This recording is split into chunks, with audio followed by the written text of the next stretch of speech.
Mesdames et messieurs, bonjour. C'est avec plaisir que nous vous retrouvons ce jour pour une nouvelle édition de la Revue de la Presse. Commençons par le journal Repère qui indique qu'une correspondance a été adressée à Maurice Kamto le 30 juin 2020 par Jean de Dieu Momo et titre à sa une « Succession de gré à gré, révision consensuelle du système électoral, je veux un duel avec Kamto ». Selon le journal, le président du PADEC invite son homologue du MRC à un débat contradictoire sur les sujets brûlants de l'heure. Le tri-hebdomadaire L'Œil du Sahel pour sa part parle ce matin de déforestation illicite. La coupe illégale du bois s'intensifie est le titre de la grande une du journal de Guibaï Gatama. Le journal d'information du Nord Cameroun annonce également en colonne que l'hôpital de Tignière dans la Damawa agonise. Cameroun Tribune s'intéresse au départ du Cameroun de l'ambassadeur des États-Unis en titrant à sa une « Palais de l'Unité, les adieux de Peter Henry Ballerin ». Le journal de Marie-Claire Nana de la page 2 à 3 revient sur l'audience que lui a accordée le chef de l'État. Arrivé en fin de séjour au Cameroun, l'ambassadeur des États-Unis a été longuement reçu par le président de la République. Pour Essingan, le transport d'électricité c'est du grand flop, lit-on à la une. En effet, explique le journal de Marie-Robert et Lundu en colonne, en dépit du raccordement de la ligne de la centrale hydroélectrique de Memvele au réseau interconnecté sud, RIS, célébré en grande pompe par son atrelle, Victor Bemniaga exhibe un prétendu bénéfice de 2 milliards de francs CFA, révèle Essingan. Le journal donne aussi la parole à Monseigneur Jean Baga en pied de une. La vie du patriarche Photo Victor fut un effort permanent de concilier Dieu et l'argent, témoigne le prélat. Le soir annonce un grand déballage en haut de page. Lycée bilingue de Bouddha, tout sur les frasques du proviseur Jules Akono, peut-on y lire. Le journal d'Armand Bianda s'introduit aussi au Palais de l'Unité, nomination au Palais des Toudis, un vaste réseau d'escroquerie en action, s'interroge le tri-hebdomadaire. Diapason, quant à lui, précise en grande une, revalorisation de certaines pensions CNPS, ce qui attend les bénéficiaires. Au sujet des 93 521 personnes concernées par le décret du chef de l'État, Noël Olivier Vondo, directeur général de la CNPS, donne des explications en page 3 du journal sur ce test.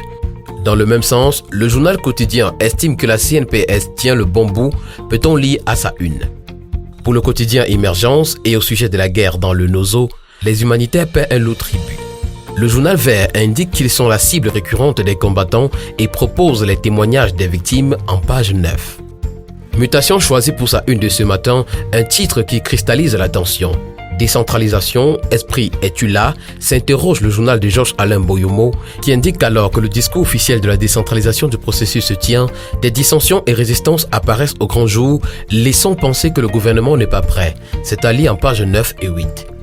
L'économie choisit de parler pour sa part des entraves au parcours de la CONAC dans la lutte contre la corruption.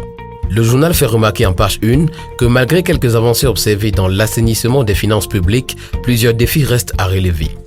Lutte anti-Covid-19, qui veut la tête des Lundu et Somba, titre en grande une le journal L'Avenir.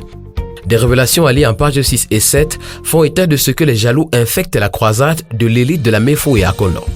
Et pour cause de Covid-19, Laurent Esso suspend les corvées hors prison, titre la météo en pied de une, la grande une étant consacrée à la cabale contre le DG de l'IRAD. Pour la voix des jeunes qui choisit de parler de musique, les artistes camerounais broient du noir en musique, lit-on à la une. La situation au fil des années devient de plus en plus critique et les acteurs du showbiz s'interrogent quant à leur avenir.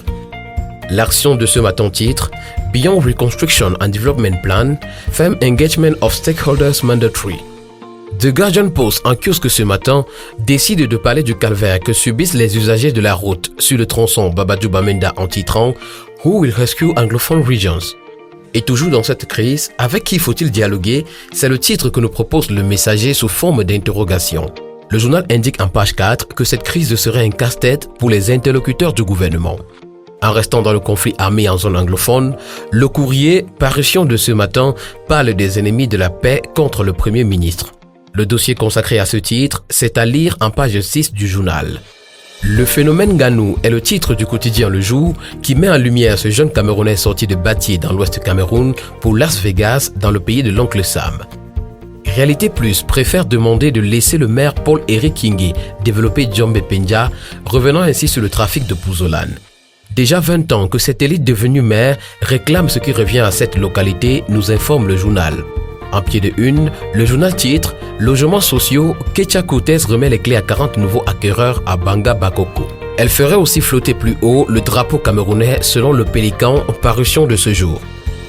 Mesdames et messieurs, c'est ici que prend fin la revue de la presse pour ce matin. Rendez-vous demain pour une autre édition.